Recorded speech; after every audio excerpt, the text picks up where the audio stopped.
We often think of love as a safe harbor, a place where laughter and lightheartedness can flow freely. For me and Sam, that's what our relationship was, a delicate balance of affection, teasing, and playful jabs. We were partners in crime, always joking about the things we thought could never happen. No topic was off limits, not even the thought of betrayal. One evening, while sitting at our favorite diner, I threw out a question that I never imagined would haunt me. What would you do if I ever cheated on you? I laughed after saying it, expecting the usual sarcastic remark or playful eye roll. Sam, however, didn't respond the way I thought they would. There was a flicker of something in her eyes, a shadow that seemed to pass over their face, but it disappeared as quickly as it came. Sam laughed, but it was forced, too tight, too strained. I didn't think much of it. It was just a joke, after all. But as the days went by, something shifted. The usual warmth and ease between us started to fade. Sam became distant, quiet in a way I couldn't understand. And I, caught up in a whirl of my own life, brushed it off as stress or just a phase. Little did I know that single question, that joke I had meant to be harmless, had already planted the seeds of doubt in Sam's heart. What had once been a playful moment now loomed over us, and the ripple effect would soon bring everything crashing down. It was just another one of those nights, the kind where everything felt easy, effortless. Sam and I sat across from each other in our usual booth at the diner, the dim lights casting a warm glow over our faces. The world outside was busy, full of rushing cars and bright lights, but inside it was just the two of us. I don't even remember what we were talking about. Something silly, probably, but then without thinking I asked the question, what would you do if I ever cheated on you? I chuckled lightly after I said it, raising an eyebrow and waiting for Sam to give me one of their typical sarcastic responses. It was the sort of thing we often joked about, one of those what-if scenarios that we both dismissed without a second thought. It was playful, a harmless poke at the idea of infidelity, something neither of us ever really believed could happen. We had always been on the same page, right? I trusted Sam, and I knew they trusted me. The joke was just that, a joke. But this time, Sam didn't laugh. There was a pause, a beat too long, before they finally looked at me. Their eyes were searching, like they were trying to understand if I was serious, or if I had said it just to fill the silence. I couldn't read them. Sam's face was still, their lips pressed tightly together, the usual glint of mischief replaced by something I hadn't expected. You think that's funny? Sam asked quietly. It was a simple question, but the tone in their voice made it feel like something more. My smile faltered for a second, unsure what to say. I didn't expect this kind of reaction. I thought they would laugh it off, maybe mock me back with something ridiculous. But instead, there was an undercurrent of something deeper, something unsettling. Of course, it's just a joke, I said, trying to lighten the mood again. I didn't mean anything by it. You know I'd never. I waved my hand dismissively, as if the thought was so ridiculous it didn't even need be addressed. You trust me, right? Sam didn't respond right away. They just stared down at their hands, their fingers fiddling with the edge of the napkin. It felt like the air between us had thickened, like the joke had somehow morphed into something real. I could feel a shift, subtle but undeniable. I told myself I was overreacting. Sam was just tired, maybe distracted by something else. We were both like that sometimes, getting lost in our own heads. Well, Sam finally spoke again, their voice low and steady. I guess I'd have to ask myself whether or not I could ever forgive you. The words hit me harder than I anticipated, like a sudden gust of wind that knocked the breath out of me. It was just a joke, wasn't it? But Sam didn't seem to think so. They didn't laugh, didn't brush it off the way they usually did with my less than serious remarks. This wasn't the Sam I knew, the one who'd playfully insult me over some dumb mistake or laugh at my expense. This Sam, the one sitting across from me now, was quieter, more guarded. I tried to laugh it off. Oh, come on. You're not really taking that seriously, are you? It was just a stupid question. But even as I said it, I felt the distance growing. Sam didn't seem convinced. They picked up their drink and took a sip, eyes still focused on the table, avoiding my gaze. I knew something had shifted, but I couldn't put my finger on what it was. I thought about reaching out, about asking them to clarify what was going on in their head, but something inside me told me to let it go. Maybe it was just a weird moment, a little blip on the radar. We'd get past it. When the check came, Sam didn't make their usual joke about who was paying. They just handed me their half, not even looking me in the eye. I could tell they were thinking about something far away. But still, I told myself it was nothing. I smiled and slid the check over to the cashier. The night ended like it always did. Me teasing Sam about their overthinking and them rolling their eyes in that way that always made me laugh. But when we walked out into the night, the words we'd exchanged at the table, words that felt so light at the time, hung in the air between us, thickening with every step. The simple, carefree conversation that had always been our foundation now felt fragile, like something that could shatter at any moment. I didn't know it then, but that joke was the beginning of the end. The joke that I thought would be forgotten by morning was already unraveling everything we had built, and I, too caught up in my own sense of humor, couldn't see it coming. The next few days were strange. It wasn't anything huge, not at first, just little things that added up, like raindrops falling one by one, until I couldn't ignore the storm forming overhead. At first, I thought it was just my imagination. I convinced myself that Sam was just in a weird mood, maybe stressed out with work or something. But the more I tried to brush it off, the more I noticed how different things had become between us. Sam didn't text me as often. There were no more inside jokes, no random thinking of you messages in the middle of the day. Our usual flow, that easy back and forth that made us who we were, had gone quiet. Conversations felt strained, like we were both walking on eggshells around each other, afraid to say something that might set the other off. One night, we went to watch a movie at Sam's place, something we did almost every week. But instead of the usual cuddling on the couch, Sam sat at the far end, arms crossed, eyes glued to the screen, barely reacting to anything I said. I joked about it, trying to break the tension. "You okay?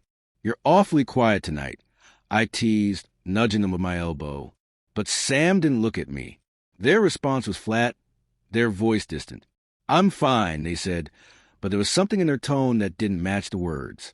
I knew Sam better than anyone else. I could hear the difference, the slight edge in their voice, the way they seemed to retreat into themselves. It wasn't like them. It wasn't like us. I tried to shake it off.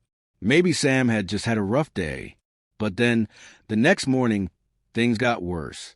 I woke up to find a text from Sam that made my stomach drop. It was short, cold, and utterly unlike them. "We need to talk." Those words were like a punch to the gut. I tried to push past the anxiety that twisted in my chest. It's probably nothing, I told myself. Maybe they just need to vent about something. Maybe it's about work. But when I got to Sam's place, the mood was even more somber than I'd anticipated. Sam was sitting on the couch, their backs stiff, their eyes focused on the floor. The usual warmth that used to radiate from them when I walked into the room was gone, replaced with an emptiness that felt too heavy to bear. I sat down beside them, cautiously, unsure of what was coming. I opened my mouth to speak, but Sam held up a hand, silencing me. They weren't ready to hear anything I had to say yet. "I've been thinking," Sam began, their voice low and deliberate, "about the joke you made the other night."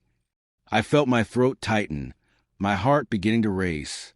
It was as if the room had shrunk around us, and the walls seemed to close in. Sam looked up then, their eyes locking with mine, but there was no warmth there, no affection, just cold, sharp honesty. I know it was a joke, but I've been thinking about it nonstop. I can't shake it off. You don't just joke about things like that. You don't just joke about cheating, not when we've been together for so long.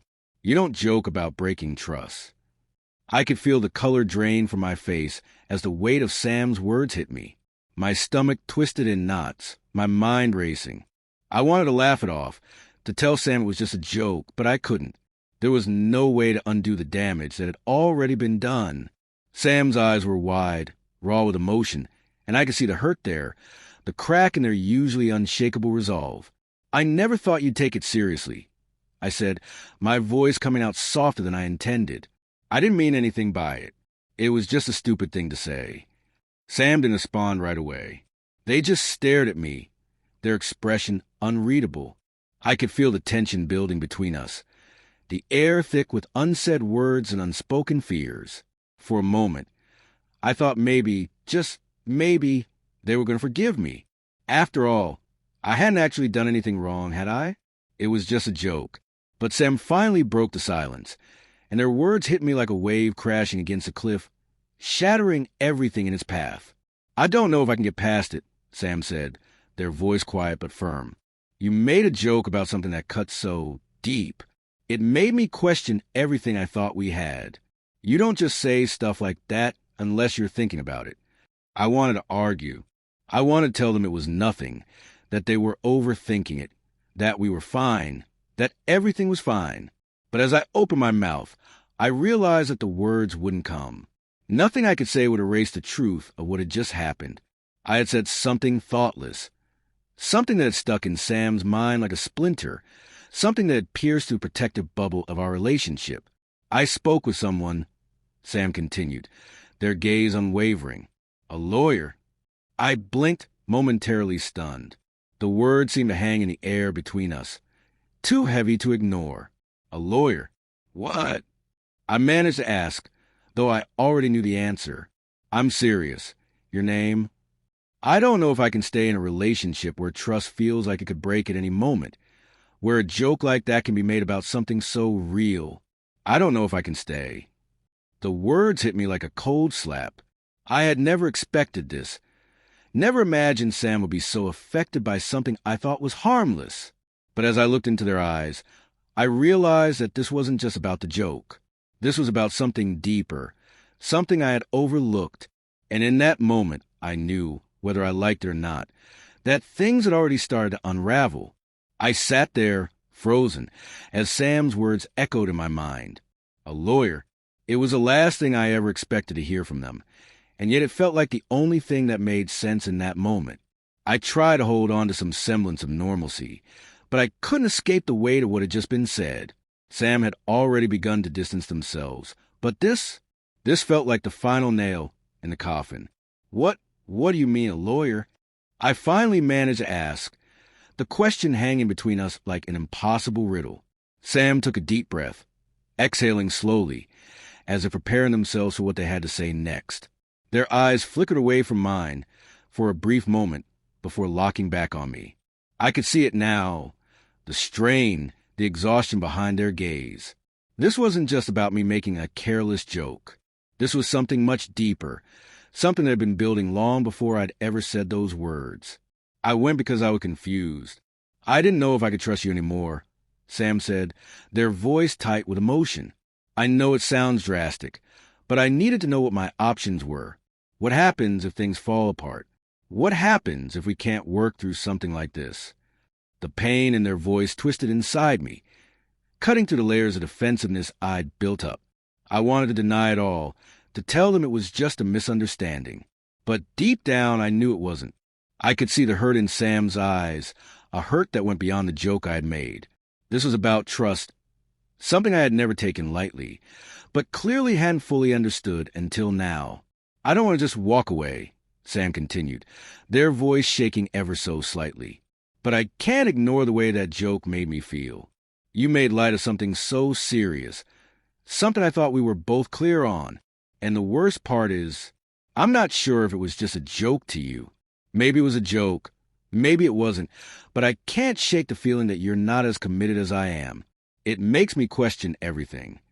Each word felt like a gut punch, and I could feel the tears threatening to form, but I couldn't let them fall. I couldn't show Sam the vulnerability I felt. Not yet. Not when the truth was so hard to face. "I never thought it would affect you like this." I whispered, my voice barely above a whisper. It was supposed to be nothing. A stupid question. I didn't mean it to be anything more than that. I swear.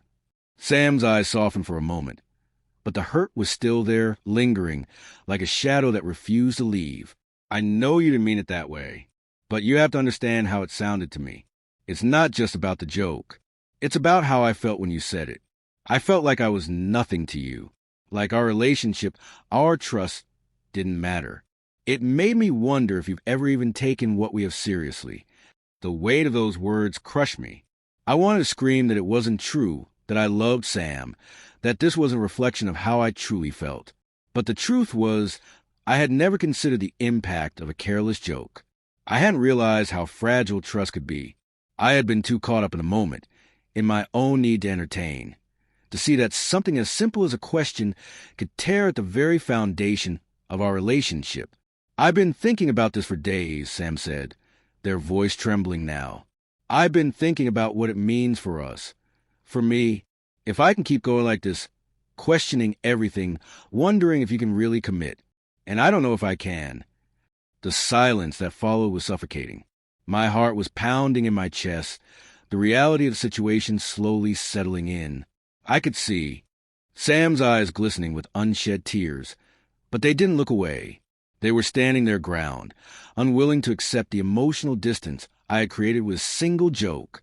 "I don't want to give up," Sam continued, their voice barely audible. "But I don't know if I can keep trying when I feel like I'm not enough. I don't want to waste my time in a relationship where I'm constantly wondering if you even care." I felt my throat tighten as I tried to find the right words. What could I say to fix this? How could I undo the damage I had done with a single thoughtless comment? I wanted to tell Sam that they meant everything to me, that I loved them more than anything, but the words fell hollow. Too little, too late. "I'm so sorry, Sam," I whispered, my voice cracking. "I never wanted you to feel that way. I never meant to make you feel unimportant." Sam closed their eyes, a single tear slipping down their cheek. It felt like the end, and yet, in that moment, I still couldn't fully comprehend it. I still couldn't accept that the joke I had made was the thing that had pushed us to the brink of no return. "I need some space," Sam said, standing up. Their voice was steady, but there was a quiet finality in it. "I need to think. I don't know where we go from here." And with that, they turned and walked away, leaving me in the silence of the room, alone with the crushing weight of my regret. The days that followed were a blur. Time seemed to slow down in the most unbearable way, stretching each moment until it felt like hours. Sam and I barely spoke. The silence between us was deafening, and every time I reached for my phone, I hesitated, unsure what to say or whether it would even matter. The text messages I sent went unanswered. The phone calls were ignored. The distance I had ignored for so long now felt like an insurmountable chasm, one I couldn't cross no matter how hard I tried. I knew what was happening. Deep down, Sam had already made up their mind. I had broken something that couldn't be fixed with a simple apology, no matter how heartfelt. And yet, I couldn't bring myself to accept it. Every time I thought about the possibility of losing them, my chest tightened. The thought of walking away from this relationship, one that had been my whole world for so long, seemed impossible. But I had to face the reality. Then, one afternoon, the message came. "We need to talk. Can you come over?" I didn't need to read it twice. I knew exactly what was coming. I had tried to avoid this moment, tried to ignore the inevitable, but now it was here. I had no choice but to face the music. When I arrived at Sam's apartment, I could feel the tension in the air before I even stepped inside. The door was ajar, and the familiar scent of Sam's cologne, the one I used to breathe in when we hugged, was gone. Instead, there was only the cold, sterile smell of something that had once been warm but was now fading away. Sam was sitting on the couch, their posture rigid, their hands clasped tightly in their lap. They didn't look up when I entered, their gaze fixed somewhere just beyond me. It was like I wasn't even there. That's how it felt. Anyway, I stood at the threshold, unsure what to do or say. Part of me wanted to walk in, to beg them to reconsider, to tell them how sorry I was, how deeply regretful I felt for making that stupid joke. But another part of me knew that it was already too late. Sam had already made their decision. The trust between us had been shattered, and no amount of pleading or begging could glue the pieces back together. Finally, Sam spoke, their voice quiet but firm. "I've been thinking a lot about what you said, and what I've been feeling. I've tried to convince myself that maybe this was just a misunderstanding, that you didn't mean to hurt me. But I can't do that anymore. I can't ignore what's happened between us." I felt a lump form in my throat, but I couldn't speak. I just stood there, numb, waiting for Sam to continue. I thought we were on the same page. I thought we were solid, that we trusted each other completely. But then you made that joke, and it made me question everything. And I can't keep questioning it. I can't keep pretending that things are fine when they're not. I swallowed hard, my voice thick with emotion. Sam, please.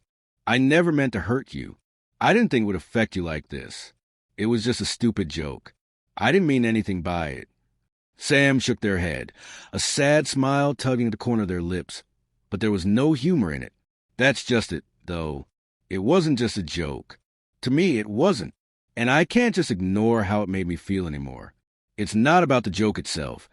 It's about the fact that you didn't see how much that comment hurt me. It's about how much it made me doubt whether you were truly committed to us, to me. I could feel the tears welling up, but I forced them back.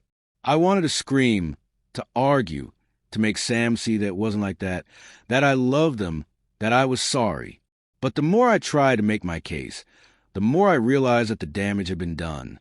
I'm not angry, Sam said softly, their eyes still fixed on the floor. I don't think I can stay in a relationship where I'm constantly questioning things, where I'm not sure if I'm enough, if you're really here for me. And I don't think you can give me what I need anymore. The words landed on me like a heavy weight, pressing me down until I could barely breathe. I had failed them. I had let something as small as a joke destroy everything we had worked for. I had never seen it coming, never realized how fragile everything was until it was already too late. I think it's time for us to go our separate ways, Sam said quietly, looking up at me for the first time since I'd entered the room. Their eyes were full of sorrow, but there was no anger, no resentment, just a quiet acceptance of what had to be done. I can't keep pretending that everything's fine when it's not. The room felt suffocating as those final words hung in the air. My heart broke, but there was nothing I could do to stop it. Sam had made their decision, and I had made mine long before, without even realizing it. The trust had been broken, and now it was beyond repair.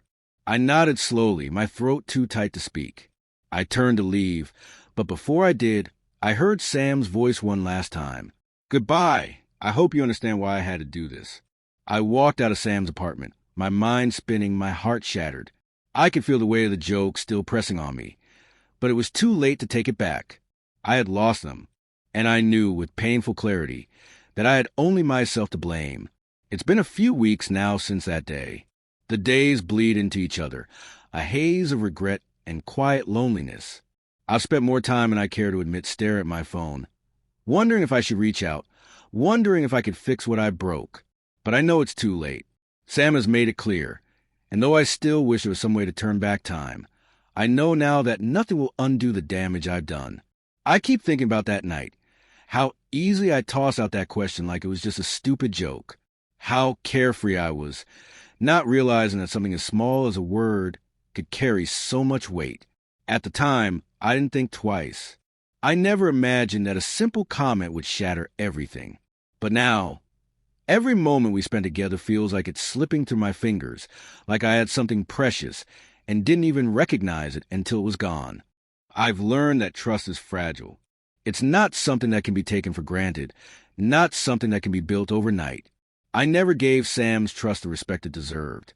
To me, we were fine, our relationship solid, built on years of inside jokes and easy conversations. But Sam wasn't just looking for someone to joke with. They were looking for someone they could trust with their heart, someone who would never take them for granted. And in that moment, I showed them that I wasn't that person. I used to think that love was just about the big moments, the anniversaries, the declarations, the grand gestures. But now, I see that it's the small things that matter the most. It's the words you choose, the tone you use, the way you show up for each other in every moment, not just the big ones. The things I said, even in jest, mattered. They mattered to Sam, and I didn't realize how much until it was too late. I still miss them, miss us more than I can put into words. But I also know that I've learned something I needed to learn, even if the price was high. Words have power. Trust is earned, not assumed.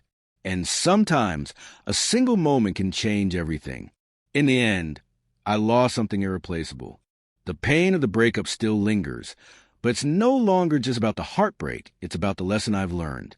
I've come to understand that love isn't something you can take for granted, not even for a second. Words matter more than I ever realized. A joke meant to be lighthearted can leave scars, and trust, once broken, is not easily repaired.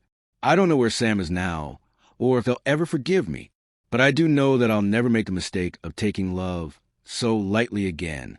I'll be more careful with my words, more mindful of the people I care about. It's strange sometimes we have to lose something to truly understand its value. I just wish it hadn't taken losing them to figure it out.